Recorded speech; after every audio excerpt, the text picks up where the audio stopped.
نبی پاک نے فرمایا ما عمل ابن آدم من عمل یوم النحر، قربانی کے دن ابن آدم کے عمل میں سے جو عمل ہے احب الی اللہ، اللہ کے نزدیک پسندیدہ کون سا ہے؟ من اراق دم، خون بہانا ہے۔ اب یہاں سے کیا پیغام ہے؟ آج کل دین انسانیت والے پھر اٹھتے ہیں، اب تو دین اسلام والے نا، دین اسلام کا ایک جز ہے انسانیت، کل دین انسانیت کے نام سے نیا دین بنا دینا نہیں، انسانیت ہونی چاہیے، اسلام سکھاتا ہے۔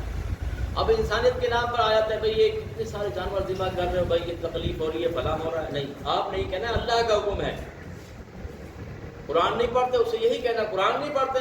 حضرت ابراہیم علیہ السلام سے جب اللہ نے کہا اپنے بیٹے کو ذبح کرنا ہے، وہ لے کر چلے گئے بیٹے کو، حالانکہ قرآن وہی کہتا ہے ایک انسان کا قتل پوری انسانیت کا قتل ہے، لیکن اس مقام پر ابراہیم علیہ السلام کو جب حکم ہوا اللہ کا کہ اپنے بیٹے کی قربانی دینی ہے، فلما اسلم وتلہ للجبین، قرآن کہتے دونوں راضی ہو گئے اور سر کے بل لٹا دیا گیا۔ ونادیناہ ان یا ابراہیم، پھر اللہ نے ندا فرمایا اے ابراہیم قد صدقت الرؤیا، بے شک آپ نے اپنا خواب سچ کر دکھایا۔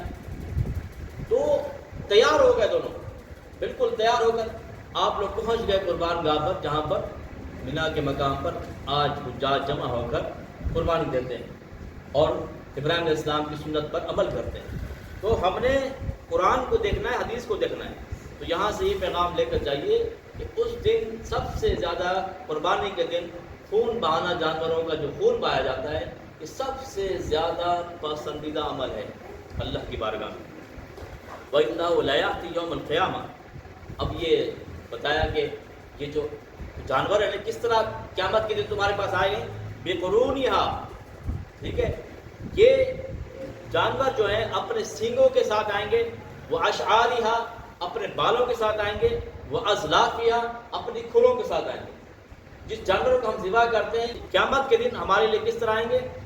سینگوں کے ساتھ، اپنے کھروں کے ساتھ، اپنے بالوں کے ساتھ پیش ہو جائیں گے۔ فرمایا وَإِنَّ الدَّمَ لَيَقَعُ مِنَ اللَّهِ بِمَكَانٍ قَبْلَ أَن يَقَعَ بِالْأَرْضِ، یعنی کہ خون کا قطرہ زمین پر گرنے سے پہلے اللہ کی بارگاہ میں قربانی قبول ہے۔ پھر آگے کیا فرمایا؟ فَطِيبُوا بِهَا نَفْسًا، تم اس بات سے خوش ہو جاؤ۔